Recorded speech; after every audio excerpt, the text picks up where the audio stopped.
একজন বাবা-মায়ের সবচাইতে বড় সমস্যা কোনটি বলেন তো? যদি তার ছোট বাচ্চা পড়তে না চায়। তার ছোট সন্তান যদি পড়াশোনা করতে না চায় তাহলে একজন বাবা-মায়ের জন্য কিন্তু সবচাইতে বড় প্রবলেম কিন্তু এটাই। সো কিভাবে ছোট বাচ্চাদেরকে বা ছোট সন্তানদেরকে পড়াশোনার প্রতি আগ্রহী করা যায়? আমাদেরকে ১ম এ বুঝতে হবে কেন তারা পড়তে চায় না? বাচ্চাদের পড়াশোনা ভালো লাগবে না এটা খুবই স্বাভাবিক ব্যাপার। কারণ আপনিও যখন ছোট ছিলেন আপনার কিন্তু পড়াশোনা করতে ভালো লাগতো না। তাহলে এটা ভালো লাগানো যায় কিভাবে? বাচ্চাদেরকে যদি আপনি খেলার ছলে ছলে পড়াতে পারেন, কারণ আমরা সবাই জানি বাচ্চারা খেলাধুলা পছন্দ। খেলার জন্য বাচ্চারা যেকোনো কিছু করতে রাজি থাকে।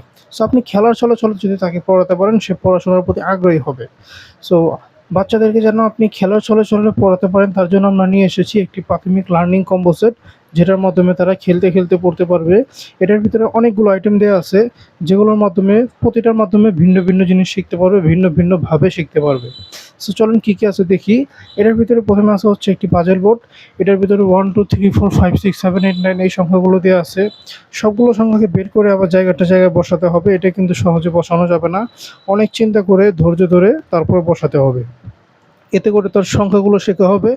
কোন সংখ্যার পরে কোনটা বসবে, কিভাবে বসবে আপনি বলে দিবেন যে ২ কোথায় বসবে বসাও, ৩ কোথায় বসবে বসাও, ৫ কোথায় বসবে বসাও। এভাবে করে দিলে তার কাছে সম্পূর্ণ জিনিসটা ইন্টারেস্টিং লাগবে। এতে করে এবং তার সংখ্যাগুলো শেখা হয়ে যাবে। এরপর আছে হচ্ছে একটি সিলেট। বাচ্চাদের লেখালেখির জন্য শুরুতে সিলেট প্রয়োজন হয়। কারণ ছোট বাচ্চাকে বা ছোট সন্তানকে আপনি খাতা কলম, পেন্সিল দিলে ওরা পৃষ্ঠা ছিঁড়ে ফেলবে, আঁকাআঁকি করবে। সিলেট দিলে পৃষ্ঠা ছিঁড়ার তো কোনো ভয় নেই। আঁকাআঁকি করলেও সমস্যা নেই, এগুলো বারবার মুছে যাবে। সো সে নিজে, নিজে লেখালেখি করতে পারবে। সিলেটের পিছনে যে অক্ষরগুলো দেয়া আছে এগুলো দেখে, দেখে নিজে, নিজে প্র্যাকটিস করতে পারবে। এরপরে আছে হচ্ছে একটি জ্ঞান বক্স। সাধারণত বড় বইগুলোই বাচ্চাদের কাছে ভালো লাগে না। কারণ বড় বই দিলে মনে হয় তাকে পড়ানো হচ্ছে, তাকে শাস্তি দেওয়া হচ্ছে। সো সেম জিনিসটা যদি আপনি ভিন্নভাবে দিতে পারেন, এই ছোট, ছোট বই যখন এতগুলো বাচ্চার সামনে দিবেন, তখন তার কাছে পুরোটা জিনিস খেলনার মতো লাগবে। সে এগুলো দিয়ে কাট খেলবে বা নিজের মতো করে খেলবে এবং খেলতে, খেলতে পড়বে। এটার ভিতরে কয়েকটা টপিক দেয়া আছে, যেমন সুরসুরিয়া, এবিসিডি, রাইমস, মজার ছড়া, নাম্বারস, অ্যালফাবেট। প্রতিটা টপিক সুন্দর করে সাজানো। প্রতিটা অক্ষরের পাশে বিভিন্ন জীবজন্তু ছবি দেয়া আছে, যা তাদের কাছে ভালো লাগবে। যা তারা ইন্টারেস্টের সহিত আরও শিখতে যাবে। আপনি সবগুলোকে তার সামনে রেখে দিবেন, সে খুলে, খুলে সবগুলো সুন্দরভাবে পড়বে। এখানে যে মজার ছড়াটি দেয়া আছে, মজার ছড়া শিখে যখন আপনার সামনে আবৃত্তি করবে, তখন আপনার ভিতরে কিন্তু ভালো লাগা কাজ করবে। এরপরে আছে হচ্ছে একটি মেজবোর্ড।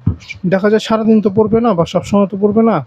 সো আপনি খেলার জন্য এই মেজবোর্ডটা দিতে পারেন। এটা হচ্ছে একটি শিক্ষণীয় খেলনা। ছোট বল দেখতে পাচ্ছেন, আঁকাবাঁকা রাস্তা দিয়ে নিয়ে যেতে হবে। এটা কিন্তু সহজে নিয়ে যাওয়া যাবে না। অনেক ধৈর্য ধরে চেষ্টা করে, করে, করে, করে তারপরে নিয়ে যেতে হবে। এতে করে তার যে ধৈর্য শক্তি বৃদ্ধি পাবে। ধরেন বাচ্চারা অনেক সময় কান্নাকাটি করে। মায়েরা যখন ঘরে রান্না কাজ করে বা ঘরের কাজ করে, ওই সময় বাচ্চারা কান্নাকাটি করে, বিরক্ত করে। সে সময় হাতে ধরিয়ে দেন, দেখবেন সে এটার ভিতরে মেতে থাকবে। বলে দেন, যদি এটা মিলাতে পারো একটা মজা দিব। সে এটার ভিতরে লিপ্ত থাকবে। সর্বশেষ আছে একটি চকলেট বক্স। এটার ভিতরে অনেকগুলো ছোট, ছোট চকলেট আছে। এগুলো হচ্ছে বাদাম এবং মিমির মিশ্রিত চকলেট, যা খেতে খুবই মজা। আমরা সবাই জানি বাচ্চারা মজা পেতে খুবই পছন্দ করে। কারণ মজার কথা বলে আপনি তাকে যেকোনো কাজ কিন্তু করাতে পারেন। সো সে যদি সুন্দরভাবে পড়ে, আপনি এখান থেকে মজা হিসেবে চকলেট দেন। সুন্দরভাবে যদি ওগুলো দেখালে মজা হিসেবে চকলেট দেন। সুন্দরভাবে যদি কথা শুনে যেভাবে বলেন সেভাবে করে, তাহলে একটা চকলেট দিয়ে দেন। সো যদি আপনার বাচ্চাকে এইভাবে প্রাথমিক শিক্ষা খেলার ছলে ছলে দিতে চান, একটু ভিন্নভাবে তাকে পড়াতে চান, পড়াশোনার যে একটু ভিন্ন চিত্র এটা যদি তাকে দেখাতে চান, তাহলে এগুলো আপনার বাচ্চার জন্য নিতে পারেন। এগুলো নেওয়ার জন্য নিচে দেওয়া সেন্ড মেসেজ বাটনে ক্লিক করে অর্ডার করতে পারেন।